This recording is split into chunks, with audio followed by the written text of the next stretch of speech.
Bonjour à tous. Bienvenue à la conférence numéro 6 de la phase B de ce cours de connaissance de soi.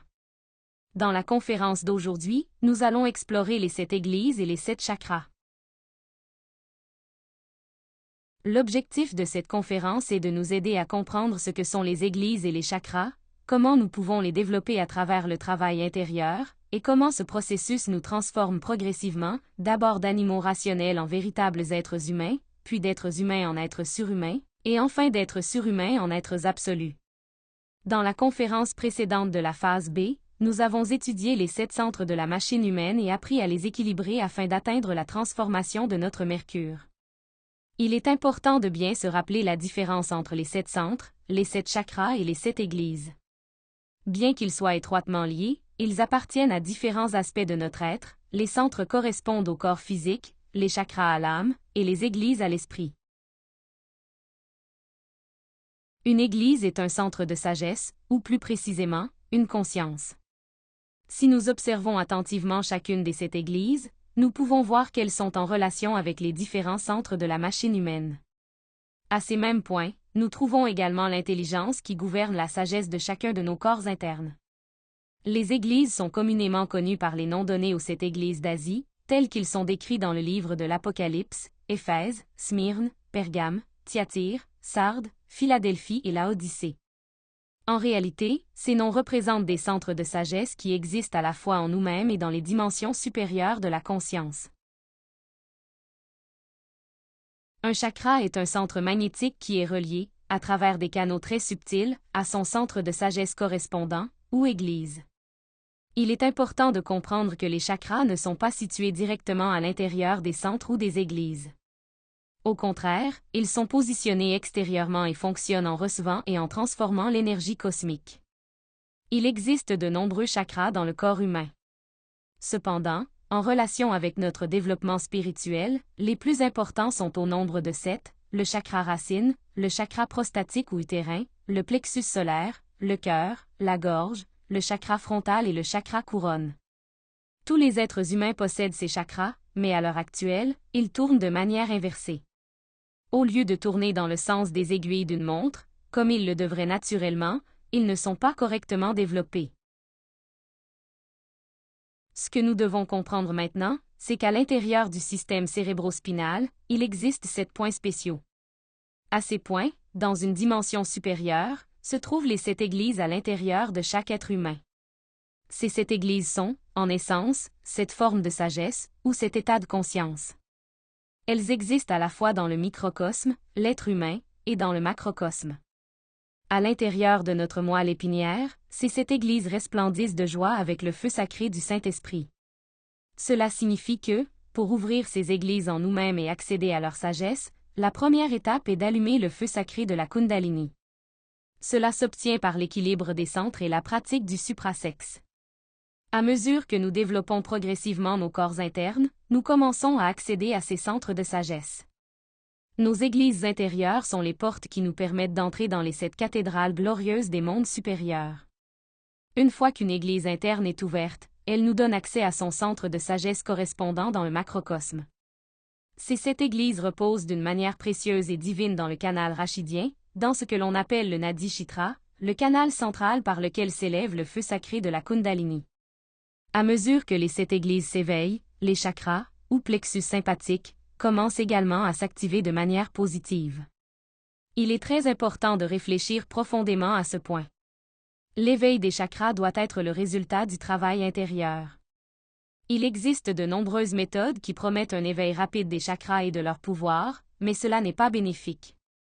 Si les facultés psychiques se développent sans passer d'abord par le processus nécessaire de purification et de développement intérieur, à travers la mort psychologique et la naissance spirituelle, alors ce seront nos défauts psychologiques qui contrôleront ces capacités. Cela conduit inévitablement à des erreurs et peut nous faire perdre les progrès que nous avons réalisés en nous-mêmes.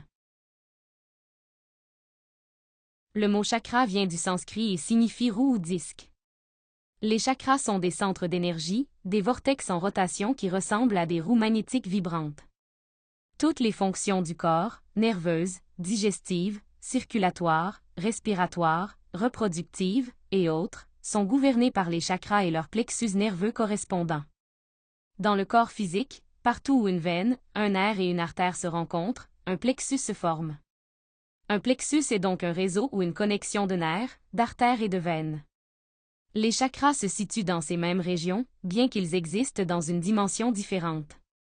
L'énergie cosmique est reçue et distribuée par les chakras, qui agissent comme des accumulateurs, fonctionnant de manière similaire à des dynamos ou des batteries.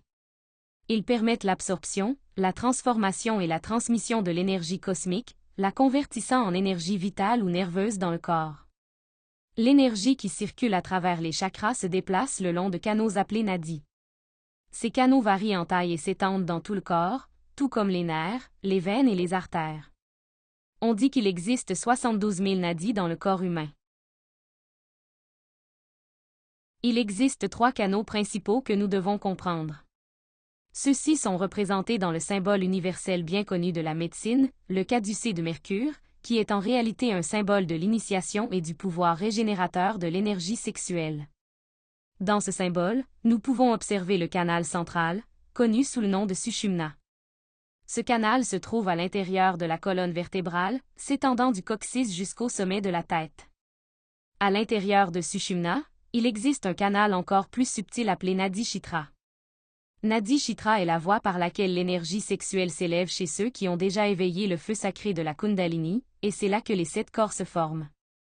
Pour ceux qui n'ont pas encore atteint le niveau de pureté énergétique nécessaire pour allumer ce feu sacré, leur énergie, lors de la pratique du suprasexe, s'élève à travers Sushumna. Les 2 autres canaux, représentés par les 2 serpents qui s'entrelacent autour du bâton, sont Ida et Pingala. Ce sont des conduits énergétiques qui s'enroulent le long de la colonne vertébrale. Ida commence dans le testicule droit et se termine dans la narine gauche chez l'homme, et cette disposition est inversée chez la femme.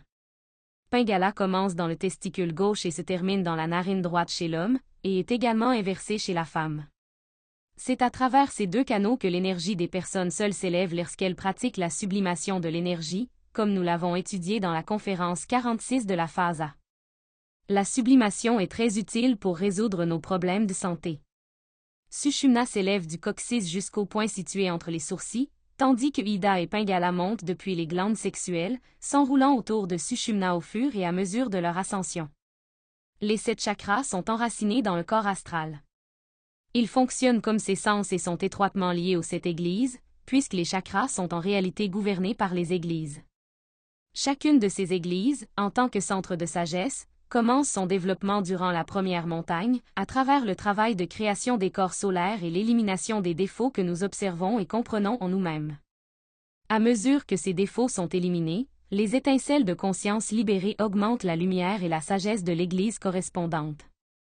Durant la 2e montagne, connue comme la montagne de la mort psychologique, lorsque les aspects causaux de l'ego meurent, les églises deviennent resplendissantes, avec toute leur beauté et leur éclat. Lorsque l'initié passe par le processus de mort et de résurrection, ces églises demeurent dans toute leur splendeur. Le travail de la 2e montagne est connu comme l'Apocalypse, la fin par le feu ou par l'amour. À ce stade, les 7 consciences déjà développées s'unissent pour former ce que l'on appelle la conscience de l'être, les 7 sagesses. Cependant, la conscience cosmique manque encore. Ce 1% restant de conscience se développe à travers le travail de la 3e montagne. Nous étudierons les 3 montagnes de l'initiation plus en détail dans de futures conférences de la phase B. À travers le travail de la première montagne, nous créons l'âme humaine en formant les 5 premiers corps solaires, et cela nous transforme en véritables êtres humains. À travers le travail de la 2e montagne, et l'élimination complète de l'ego ou des défauts psychologiques, nous passons d'êtres humains à des êtres surhumains. Enfin, à travers le travail de la 3e montagne, nous passons d'êtres surhumains à des êtres absolus, complétant ainsi le processus de connaissance de soi et nous unissant à notre être divin, atteignant ainsi l'autoréalisation.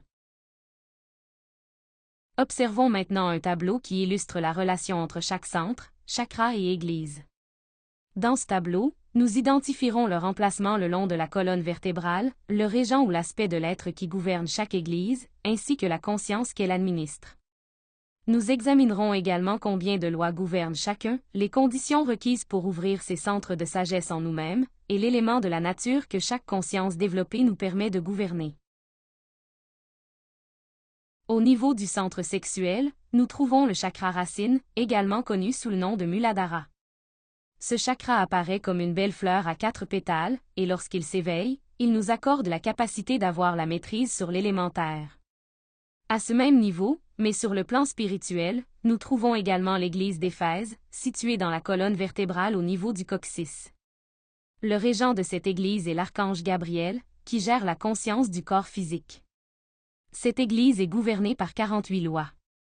Pour l'ouvrir à travers le travail initiatique, nous devons développer la patience, cultiver une forte continuité et discipline dans nos efforts intérieurs, et atteindre la chasteté. Ce travail correspond à la première initiation des grands mystères. L'éveil de ce chakra, conjointement à l'ouverture de cette église, accorde la maîtrise sur l'élémentaire, ainsi que sur ses élémentaux, les gnomes et les pygmées. Au niveau du centre instinctif, nous trouvons le chakra prostatique ou utérin, également connu sous le nom de Swadhisthana. Ce chakra ressemble à une fleur à 6 pétales, et lorsqu'il s'éveille, il nous donne une conscience lucide de la nature de tous les êtres. À ce même niveau, sur le plan spirituel, nous trouvons l'église de Smyrne, située dans la colonne vertébrale au niveau du sacrum. Le régent de cette église est l'archange Raphaël, qui gère la conscience du corps vital. Cette église est également gouvernée par 48 lois. Pour ouvrir cette église à travers le travail intérieur, nous devons traverser et surmonter de nombreuses épreuves liées à la tribulation et à la pauvreté. Ces épreuves correspondent à la deuxième initiation des grands mystères. Dans le cas des hommes, l'ouverture de cette église et l'accomplissement de cette initiation peuvent inclure l'expérience d'une épreuve d'emprisonnement, qui doit être supportée avec patience. L'éveil de ce chakra, conjointement à l'ouverture de cette église, accorde la maîtrise sur l'élément eau, ainsi que sur ses élémentaux, les ondines et les néréides. Au niveau du centre émotionnel, nous trouvons le chakra du plexus solaire, également connu sous le nom de Manipura. Ce chakra apparaît comme une fleur à 10 pétales, et lorsqu'il s'éveille, il accorde la faculté de télépathie. À ce même niveau, sur le plan spirituel, nous trouvons l'église de Pergame, située dans la colonne vertébrale au niveau du nombril. Le régent de cette église est l'archange Uriel, qui gère la conscience du corps astral. Cette église est gouvernée par 24 lois. Pour ouvrir cette église durant la 3e initiation, nous devons développer la foi consciente, davantage de chasteté, cultiver la loyauté et l'obéissance envers notre Père intérieur. L'éveil de ce chakra, conjointement à l'ouverture de cette église, accorde la maîtrise sur l'élément feu, ainsi que sur ses élémentaux, les salamandres. Au niveau du centre intellectuel, nous trouvons le chakra du cœur, également connu sous le nom de Anahata. Ce chakra apparaît comme une belle fleur à 12 pétales, et lorsqu'il s'éveille, il nous accorde la faculté de l'intuition. À ce même niveau, sur le plan spirituel, nous trouvons l'église de Thyatire, située dans la colonne vertébrale au niveau du cœur. Le régent de cette église est l'archange Michel, qui gère la conscience du corps mental. Cette église est gouvernée par 12 lois. Pour l'ouvrir à travers le travail de la 4e initiation, nous devons réaliser des actes de charité et de service, approfondir notre foi consciente, et développer davantage la vertu de la patience.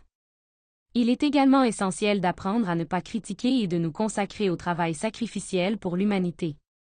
L'éveil de ce chakra, conjointement à l'ouverture de cette église, accorde la maîtrise sur l'élément air, ainsi que sur ses élémentaux, les sylphes et les sylphides. Au niveau du centre moteur, nous trouvons le chakra de la gorge, également connu sous le nom de Vishuddha. Ce chakra apparaît comme une fleur à 16 pétales, et lorsqu'il s'éveille, il accorde la faculté connue sous le nom d'oreille magique. À ce même niveau, sur le plan spirituel, nous trouvons l'église de Sardes, située dans la colonne vertébrale au niveau du larynx. Le régent de cette église est l'archange Samaël, qui gère la conscience du corps causal. Cette église est gouvernée par 6 lois. Pour ouvrir cette église à travers le travail de la 5e initiation, il est nécessaire de vérifier l'élimination de tous les défauts qui ont été travaillés jusqu'à ce point, et de décapiter Jézabel, une figure symbolique représentant un démon mental associé aux théories spiritualistes ténébreuses. L'éveil de ce chakra, conjointement à l'ouverture de cette église, accorde la maîtrise sur l'élément éther, ainsi que sur ses élémentaux, connus sous le nom de Punkta. Au niveau du centre émotionnel supérieur, nous trouvons le chakra frontal, également connu sous le nom de Ajna. Ce chakra apparaît comme une fleur à 2 pétales, symbolisant l'union des 2 âmes, l'âme humaine et l'âme divine, à ce stade du chemin initiatique. Lorsque ce chakra s'éveille, il accorde la faculté de clairvoyance. À ce même niveau, sur le plan spirituel, nous trouvons l'église de Philadelphie, située dans la colonne vertébrale au niveau de l'hypophyse. Le régent de cette église est l'archange Zachariel, qui gouverne la conscience du corps bouddhique. Cette église est gouvernée par 6 lois. Pour ouvrir cette église, nous devons apprendre à voir sans juger, alors que nous commençons à développer la capacité de percevoir clairement la réalité à travers la clairvoyance. Il est également nécessaire de cultiver une grande précision et exactitude dans tout ce que nous faisons.